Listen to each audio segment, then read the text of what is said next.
Assalomu alaykum. Bugun buxgalteriya hisobining juda qiziq bir mavzusiga sho'ng'iymiz, ya'ni davlat grantlari hisobiga. Tasavvur qiling, davlat sizning biznesingizga yordam berish uchun pul berdi. Ajoyib-a? Lekin bu pullarni hisobotlarda qanday ko'rsatish kerak? Keling shu savolga bahisa 20 standarti yordamida javob topamiz. Hammamiz eshitganmiz. Tekin pishloq faqat qopqonda bo'ladi, to'g'rimi? Lekin buxgalteriya olamida bu tekin pishloq, ya'ni grantlar haqiqatdan ham mavjud. Faqat bitta katta savol bor. Bu tekin pishloqni daftarlarga qachon va qanday qilib kiritamiz? Aynan mana shu jumboqni yechish uchun ham butun boshli standart yaratilgan. Demak, davlatdan grant olish biznes uchun zo'r imkoniyat. Lekin buxgalter uchun bu, aytaylik, yangi bir bosh qotirma. Grantni olgan kunimiz shunchaki daromad deb yozib qo'ya olmaymiz. Hammasidan avval keling bu ishning poydevori bo'lgan asosiy fundament qoidalarini birma-bir ko'rib chiqamiz. Xo'sh, grantni daromad sifatida tan olish uchun ikkita temir qoida bor. Ikkalasiga ham javob berishimiz shart. Birinchidan biz grant beruvchining barcha shartlarini bajara olishimizga deyarli amin bo'lishimiz kerak. Ikkinchidan, bu pul haqiqatdan ham bizning hisobimizga kelib tushishiga oqilona ishonch bo'lishi lozim. Agar shu ikkalasidan bittasida ham balki degan gumon bo'lsa, grantni tan olishga shoshilmaymiz.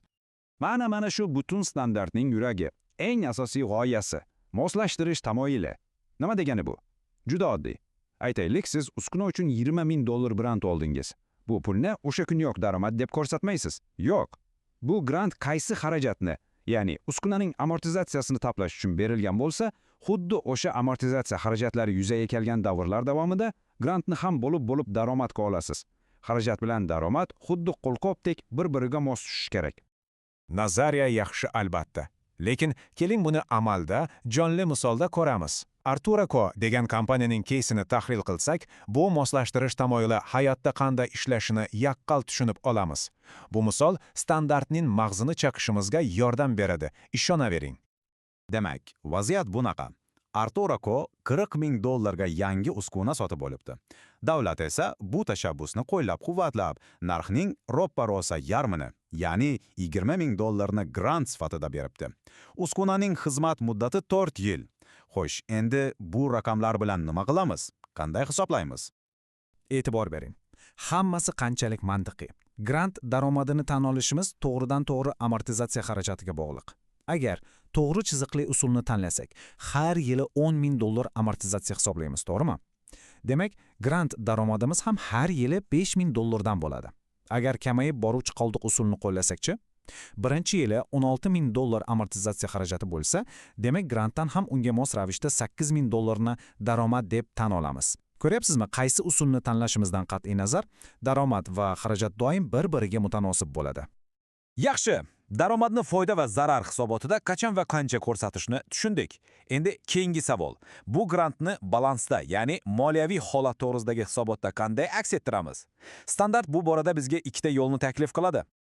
Demak, ikki xil usulimiz bor. Birinchisi, kechiktirilgan daromad usuli. Bunda biz aktivni to'liq qiymatida ko'rsatamiz, grant summasini esa majburiyatlar qatoriga yozib qo'yamiz va yillar davomida bu majburiyatni kamaytirib, daromadga o'tkazib boramiz. Ikkinchi usul esa ancha sodda. Grant summasini to'g'ridan-to'g'ri aktivning qiymatidan ayirib tashlaymiz. Ikkinchi usul, ya'ni netting offda hisob-kitob juda oson. Shunchaki aktiv qiymatidan grant summasini ayiramiz. Bo'ldi.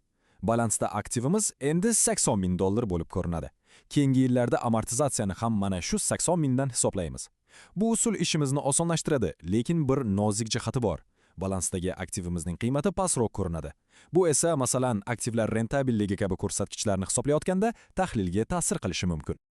Bilasiz, hayotda hamma narsa rejaga muvofiq bo'lavermaydi. Tasavvur qiling, korxona grant shartlarini buzdi, endi pulni qaytarib berish kerak. Bu vaziyatda nima bo'ladi? Buxgalteriya tilida bu hisob siyosatidagi o'zgarish deb qaralmaydi. Chunki biz o'tmishda xato qilmaganmiz. Bu baholashdagi o'zgarish deyiladi. Ya'ni yangi ma'lumot paydo bo'ldi va biz kelajakka bo'lgan hisob-kitoblarimizni o'zgartiryapmiz. Agar siz birinchi kechiktirilgan daromad usulini tanlagan bo'lsangiz, ish nisbatan oson. Avvalgi majburiyatlar hisobida turgan grant qoldig'ini nolga tushirasiz. Agar qaytaradigan pulingiz o'sha qoldiqdan ko'p bo'lsa, yetmagan qismini o'sha zahotiyoq xarajat deb tan olasiz. Bo'ldi, shu bilan masala hal. Lekin netting off qo'shish usulida ishlar sal chig'allashadi. Diqqat qiling.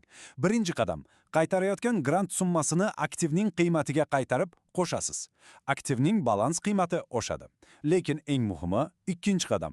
Esingizdami, siz o'tgan yillar davomida aktivni pastroq qiymatdan amortizatsiya qilgansiz, endi o'sha hisoblanmay qolgan amortizatsiya farqini bir yo'la darhol shu davrda xarajat deb tan olishingiz shart.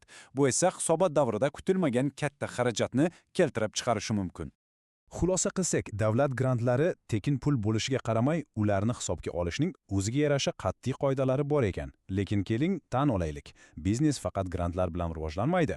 Ko'pincha foiz evaziga qarz, ya'ni kredit olishga ham to'g'ri keladi. Bu esa bizni umuman boshqa bir standartga, butunlay boshqa bir hisob-kitob olamiga olib kiradi. Va sizni o'ylantirib qo'yish uchun oxirgi savol. Aytaylik, siz zavod qurish uchun bankdan $1,5 million kredit oldingiz. Bu kredit uchun to'lanadigan foizlarni shunchaki joriy davr xarajati deb yozib yuborasizmi? Yoki ularni qurilayotgan zavodning tannarxiga qo'shasizmi? Ya'ni kapitallashtirasizmi? Bu BXS 23, ya'ni qarz olish xarajatlari standartining asosiy savoli. Va bu, ishonavering, imtihonlardagi eng sevimli tuzoqlardan biri. Bu haqida esa keyingi tahlilimizda batafsil gaplashamiz. Biz bilan qoling.